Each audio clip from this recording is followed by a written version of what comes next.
Hello guys, कैसे हैं आप सब लोग। द बुक ऑफ एस्पर के एपिसोड 14 के साथ हाजिर हूँ। लास्ट एपिसोड के एंड पे हमने देखा था मास्टर लॉन्ग जू बहुत ज्यादा गुस्सा हो जाते हैं और जू फैन से कहते हैं अगर एल्डर जेन यहाँ पर आ रहे हैं तो वो अपने साथ जितने ज्यादा लोग लेकर आएंगे उतना ज्यादा मजा आएगा, मैं सभी को मार डालूंगा। मास्टर सैन लॉन्ग जू से कहते हैं मास्टर जू शांत हो जाओ और फिर वो जू फैन से पूछते हैं जू फैन तुम्हें ये सारी इन्फॉर्मेशन कहाँ से मिली है। जू फैन उनसे कहता है मेरे पास अपनी इन्फॉर्मेशन हासिल करने का कोई तरीका है, मैं आपको वो नहीं बता सकता, लेकिन ये इन्फॉर्मेशन बहुत ज्यादा पक्की है। मास्टर जू कहते हैं ब्रदर सैन हम इसकी इन्फॉर्मेशन पर भरोसा कर सकते हैं, इसने जितनी भी इन्फॉर्मेशन हमें पहले दी है वो सारी करेक्ट साबित हुई है। लास्ट टाइम एल्डर जेन काई फैमिली में आया था, हमारे स्काउट्स को इस बारे में नहीं पता चला, लेकिन लू फैन ने पता लगा लिया और इसकी इन्फॉर्मेशन के मुताबिक जब हमने इन्वेस्टिगेट किया तो हमें पता चला वाकई में वो काई फैमिली के घर में आया था। मास्टर सैन जू फैन से पूछते हैं तुमने तो मुझे बहुत ज्यादा चौंका दिया, अब मुझे ये बताओ तुम्हारे मास्टर कौन है। जू फैन कहता है मुझे इन्हें अपने मास्टर का नाम बताना ही होगा। जू फैन कहता है मेरे मास्टर का नाम द रूलर ऑफ द 9 अंडरवर्ल्ड्स है। वो तीनों ही मास्टर ये नाम सुनकर बहुत ज्यादा हैरान हो जाते हैं और कहते हैं ये वाला नाम तो बहुत ज्यादा पावरफुल लग रहा है, लेकिन हमने कभी इस नाम के बारे में सुना नहीं।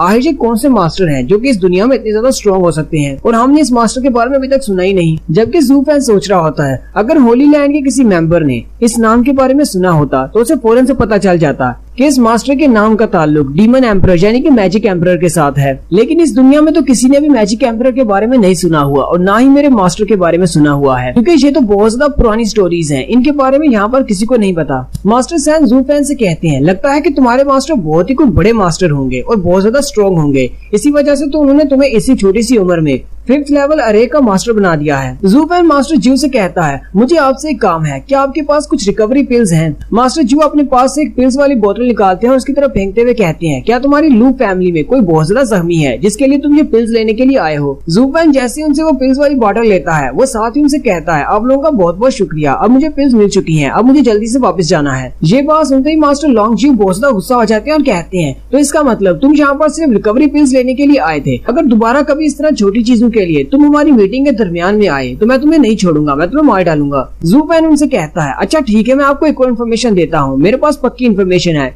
योमिंग वैली वाले 2 से 3 दिन के अंदर अंदर यहाँ पर अटैक करने वाले हैं, इसलिए तुम लोग अपनी पूरी तैयारी कर लो। और साथ ही वो वहाँ से बाहर निकल जाता है। जबकि मास्टर सैन कहते हैं क्या तुम दोनों ने इस बात को नोटिस किया है, ये लड़का बहुत ज्यादा होशियार है, यहाँ पर इसने जितने भी अल्फाज बोले हैं वो सारे हमारे माइंड को रीड करने के बाद ही बोले हैं। ये लड़का अभी छोटा है लेकिन बहुत ज्यादा टैलेंटेड है, मुझे लगता है कि इसका मास्टर इस पूरी दुनिया का सबसे स्ट्रॉन्गेस्ट इंसान होगा, इसलिए मैं चाहता हूँ कि फ्यूचर में इस लड़के के साथ हमारे क्यानलांग पवेलियन का बहुत ही अच्छा रिलेशन होना चाहिए, क्योंकि ये लड़का बहुत ही आगे तक जाने वाला है। फिर जू फैन होटल में वापस आ जाता है और उन पिल्स को मास्टर को देते हुए कहता है मास्टर ली आप इन पिल्स को खा लें, इससे आपकी रिकवरी बहुत ज्यादा तेज हो जाएगी। मिस ली उससे पूछती है आहिर ये कौन सी पिल्स हैं। जू फैन कहता है ये 3rd लेवल की रिकवरी पिल्स हैं। मिस ली उसकी बात सुनते ही बहुत ज्यादा हैरान हो जाती है और कहती है ये वाली एक रिकवरी पिल 1,10,000 स्पिरिचुअल स्टोन्स की मिलती है और हम लोग बैंडेड्स हैं, हम लोग तो पूरे साल में भी इतना नहीं कमाते कि एक रिकवरी पिल खरीद सकें, लेकिन ये लू फैमिली वाले इस मेडिसिन को इसी तरह हमें दे रहे हैं, वो भी बिल्कुल फ्री में।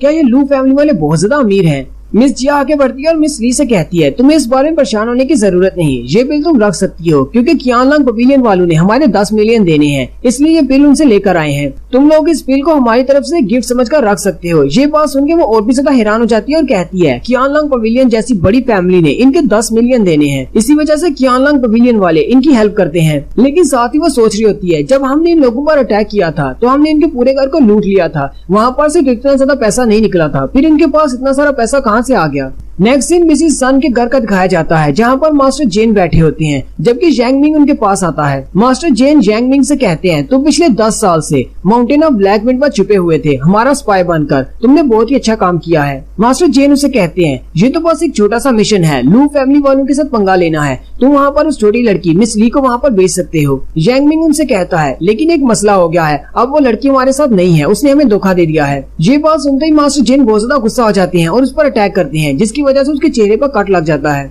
मास्टर जेन उसे कहते हैं हम लोग इस हमले की प्लानिंग पिछले 10 साल से कर रहे हैं, अगर तुम्हारी एक छोटी सी गलती की वजह से हमारा ये प्लान बर्बाद हो जाता है तो मैं तुम्हारे साथ कुछ ऐसा करूंगा कि तुम्हें मौत से भी ज्यादा बदतर मौत मिलेगी। साथ ही मास्टर जेन उसे कहते हैं जाओ जाकर अपना काम पूरा करो, हम लोग आज से ठीक 3 दिन के बाद अटैक करने के लिए आगे बढ़ेंगे। जैंग मिंग उनसे कहता है जी ठीक है मास्टर। मास्टर जेन उसे कहते हैं लेकिन लू फैमिली में कोई भी जिंदा नहीं बचना चाहिए, खास तौर पर लू फैमिली का वो बटलर जू फैन, वो तो बिल्कुल भी नहीं बचना चाहिए, क्योंकि ये बात मुझे भी पता है कि क्यानलांग पवेलियन वालों ने तुम्हारे दोस्त यूक्वान को नहीं मारा।